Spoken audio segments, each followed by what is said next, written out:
Muy buen día a todos y a todas. Desde la Dirección de Investigación Científica y Posgrado les damos el más cordial saludo. Mi nombre es Mario Contreras y en esta ocasión vamos a hablar del trabajo académico y el plagio dentro de este curso que lleva por nombre Trabajo Académico, Referencias Bibliográficas y Plagio. Es importante para iniciar este curso que definamos dónde comenzó esta cuestión del plagio en el trabajo académico.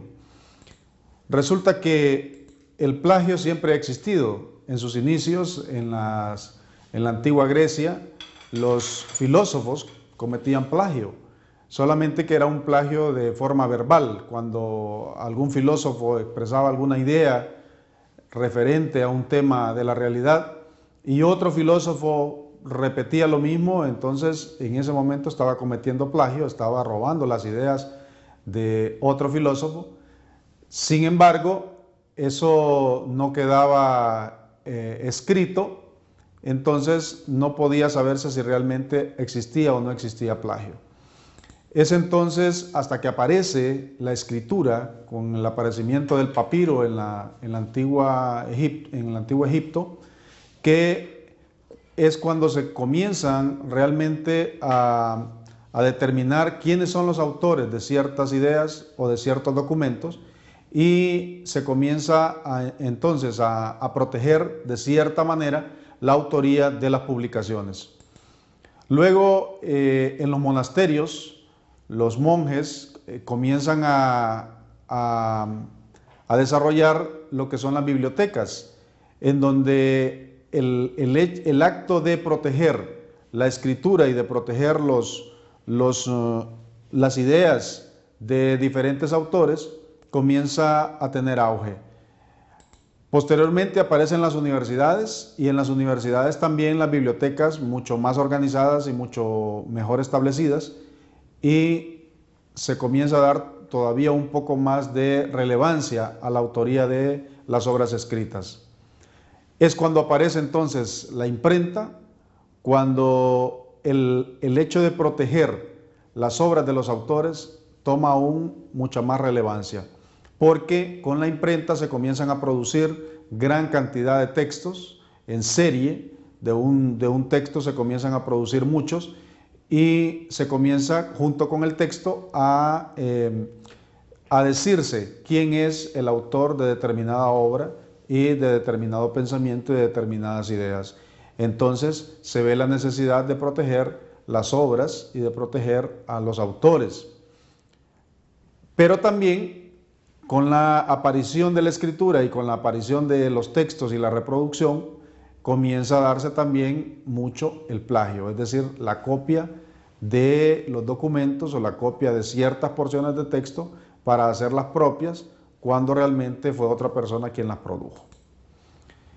Actualmente, en nuestras instituciones educativas, escuelas, colegios, en la universidad, se da mucho la deshonestidad académica, el hacer trampa, el engañar, sobre todo, y eso lo sabemos, cuando se desarrollan los exámenes, donde los estudiantes llevan copias para poder sacar una mejor calificación.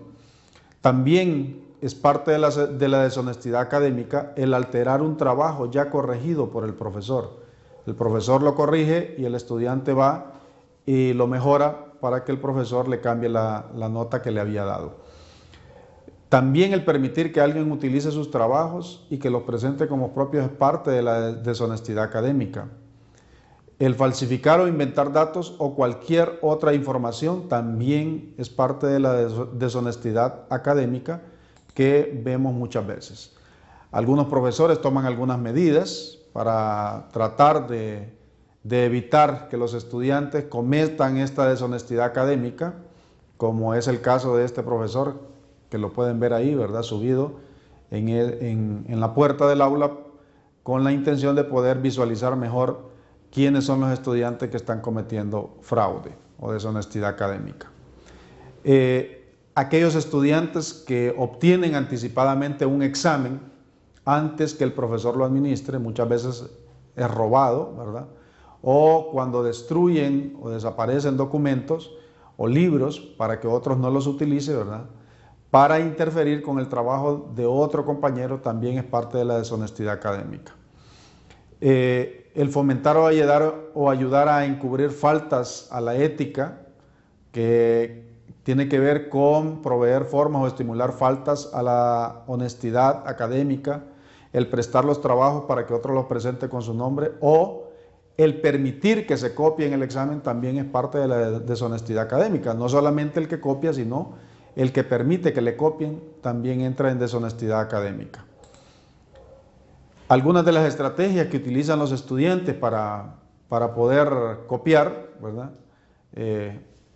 Esto solo es un ejemplo, esto que pueden ver ustedes aquí es solamente un ejemplo de lo que realizan los estudiantes para poder copiar y mejorar sus calificaciones.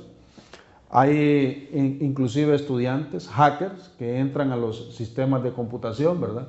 Y falsifican registros, documentos, firmas, cartas, calificaciones, etcétera, ¿verdad? Identificaciones, o envían correos electrónicos a nombre de otra persona, ¿verdad? Esto también es parte de la deshonestidad académica. Los accesos no autorizados a acceder a sistemas administrativos o académicos sin la autorización debida y modificar todo este tipo de cosas es parte de la deshonestidad académica.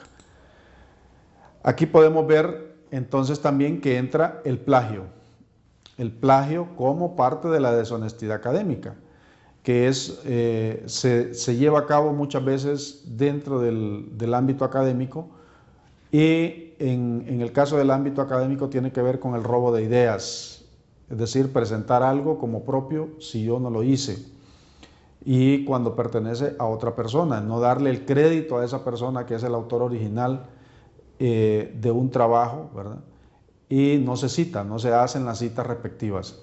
Aquí vemos un ejemplo de un documento que fue elaborado en 1856 por Daniel Marsh, y luego Ellen White en 1898 copió las ideas que tenía Daniel Marsh en 1856 y las presentó como suyas. En ningún momento lo citó para decir que las ideas originales eran de él. Esto es plagio. Y esto es lo que se comete muchas veces en el trabajo académico, sobre todo cuando los estudiantes copian y pegan nada más. Ahora que tenemos el uso de las tecnologías de la información y la comunicación, los estudiantes en la computadora copian y pegan y no citan, no utilizan los sistemas de referencia o de citación. El plagio a nivel académico tiene mucho impacto. Parte de ello es el poco aprendizaje que tienen los estudiantes, puesto que si no desarrollan un trabajo por su cuenta o no hacen una construcción académica de un trabajo, es poco lo que aprenden. Luego tenemos universidades y grados académicos que pierden su legitimidad, puesto que ya son señalados como que en esa universidad o en esa carrera que se estudia se permite mucho la copia, se permite mucho la deshonestidad académica, principalmente el plagio, y por lo tanto pierden credibilidad. Luego tenemos a la sociedad que está expuesta a egresados con títulos para ejercer ciertas profesiones y que han aprendido muy poco. Piensen en un médico que ha cursado toda su carrera en función de plagio. ¿Qué pudo haber aprendido?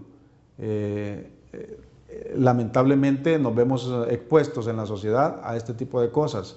O un ingeniero, por ejemplo, que lo hizo a pura copia, qué tipo de puentes puede construir o qué tipo de edificios puede construir.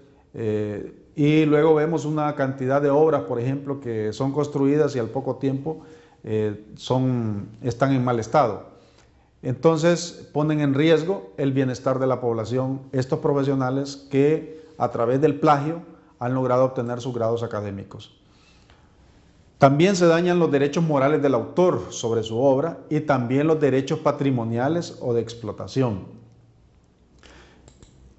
Y en últimas instancias hay estudiantes que son expulsados o expulsadas de las instituciones universitarias cuando se logra comprobar que han cometido plagio.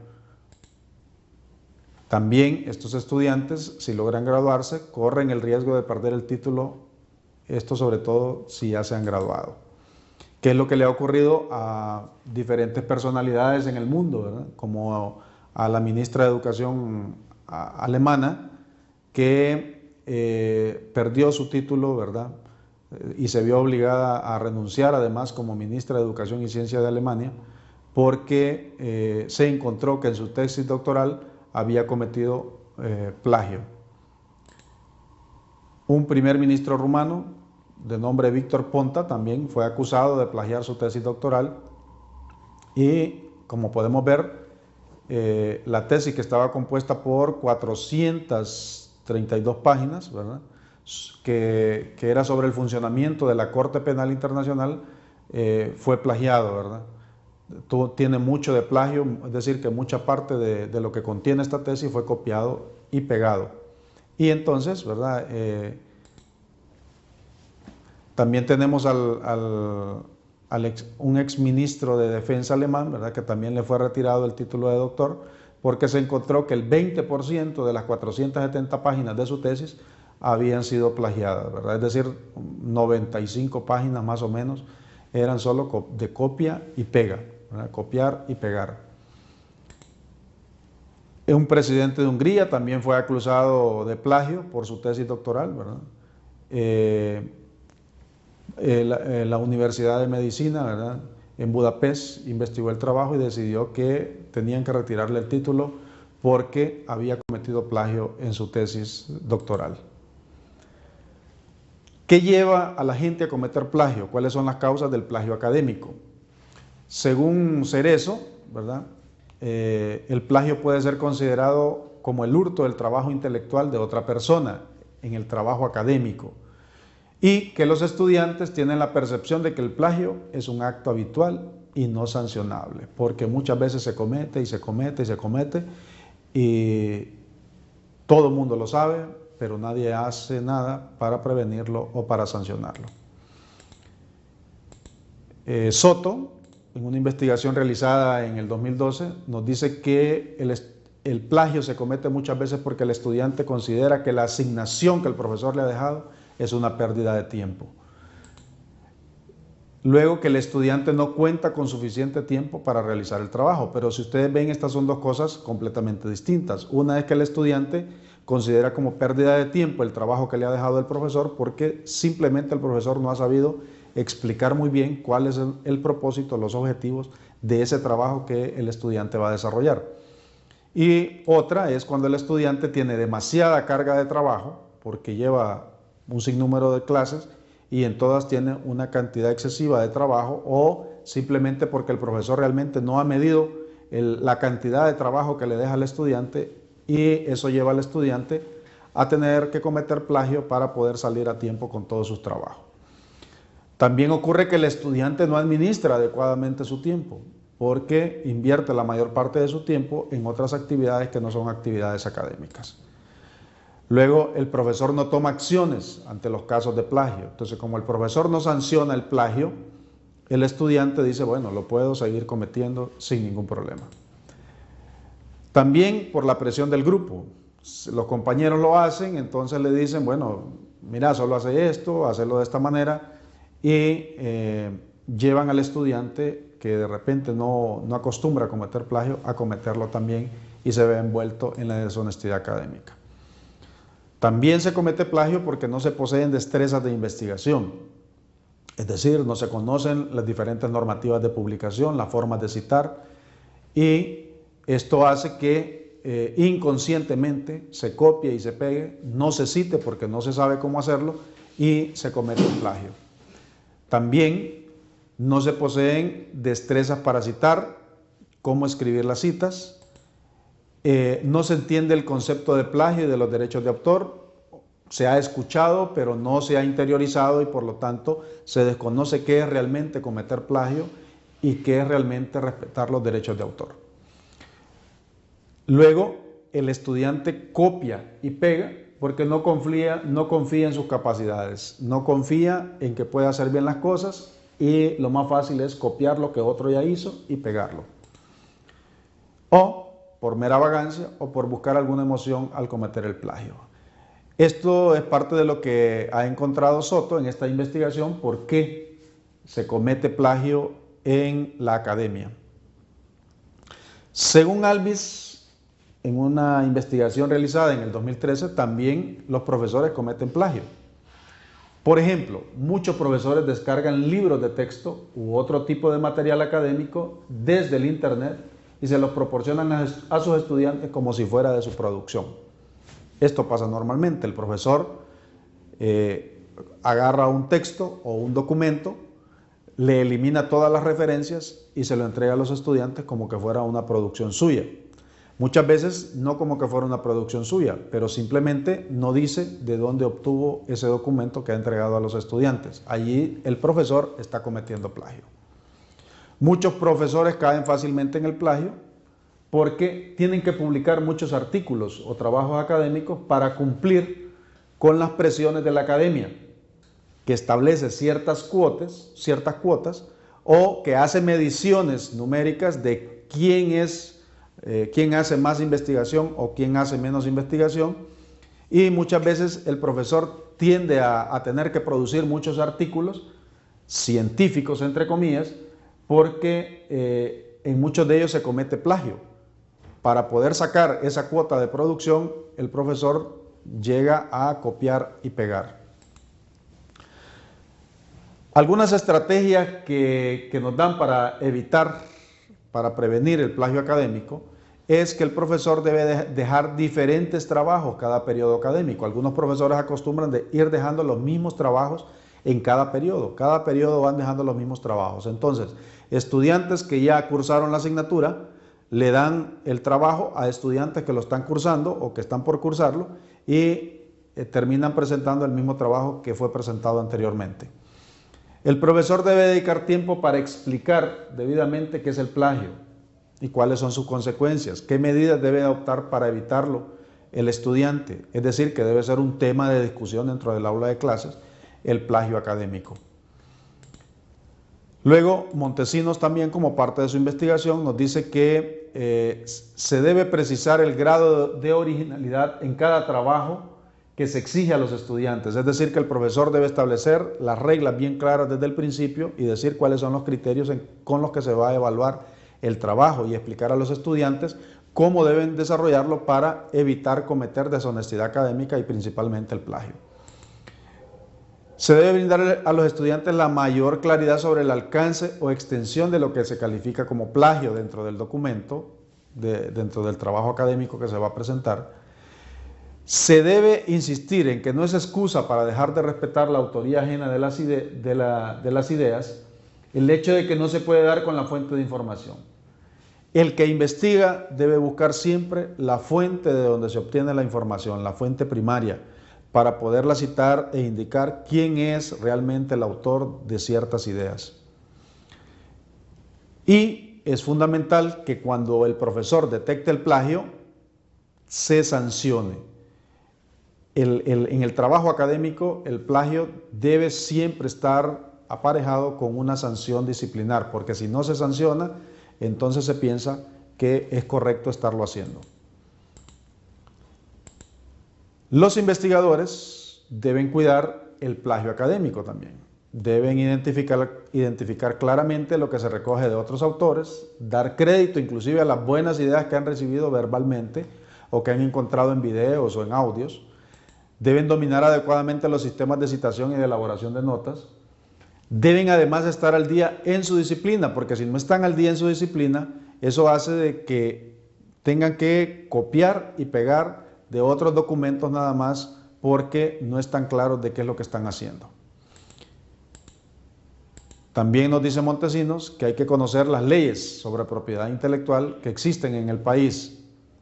Muchos hacen investigación, hacen trabajos académicos y desconocen cuáles son las leyes, las normativas que existen y que sancionan la deshonestidad y sobre todo el plagio. El investigador inclusive en su currículum debe indicar claramente cuáles son las reimpresiones o nuevas versiones de una publicación previa, porque también eso puede ser motivo de plagio. Y un buen académico investigador no deja sin sanción el plagio que descubre en sus alumnos. Eso es lo que nos dicen Montesinos dentro de las estrategias para prevenir el plagio académico. Los profesores tenemos ciertas herramientas, ahora con las tecnologías de la información y la comunicación, tenemos muchas herramientas que están en línea, como Plagium, www.plagium.com, es una página que nos permite, una herramienta que nos permite poder revisar documentos y saber si un trabajo que ha sido presentado contiene plagio. Este revisor en línea analiza el documento y evalúa cuánto plagio tiene. Por ejemplo, este párrafo que fue incluido aquí tiene 100% de coincidencias con otro texto que está en otro documento y que se encuentra en esta dirección. También tiene un 58% de otro texto que está en línea y que está en esta dirección. Entonces, como podemos ver, el programa nos va diciendo dónde se encuentran las porciones de texto que se van incluyendo dentro del trabajo. También tenemos a Turnitin, ¿verdad?, que es una herramienta muy potente y sofisticada para la revisión de documentos. Plaxcan es otra herramienta en línea para poder revisar trabajos y poder establecer qué tanto de plagio se está cometiendo en los trabajos académicos. Y bueno, aquí termina mi intervención en este video y vamos a dejarle la tarea de escribir unas 6.000 veces. No copiaré sin antes citar la fuente para que de esa manera podamos evitar el plagio. Muchas gracias.